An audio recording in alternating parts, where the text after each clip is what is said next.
کیا آپ دیوالیہ کا مطلب جانتے ہیں؟ قدیم ہندوؤں میں کوئی بیوپاری اگر کنگال ہو جاتا اور اپنے قرض ادا نہ کر سکتا تو وہ اپنی دکان کے آگے ایک دن صبح سویرے 2 دیے جلا کر رکھ دیتا، جس سے دوسرے بیوپاری اور لوگ سمجھ جاتے کہ یہ شخص کنگال ہو چکا ہے۔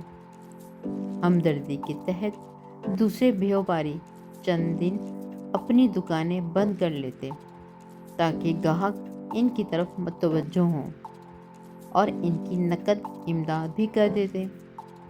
لفظ دیوالیہ 2 دیے ہی سے نکلا ہے، 2 دیوں والا۔ چنیوٹ صرافہ بازار میں دیے رکھنے کے نشانات آج بھی پرانی دکانوں میں موجود ہیں۔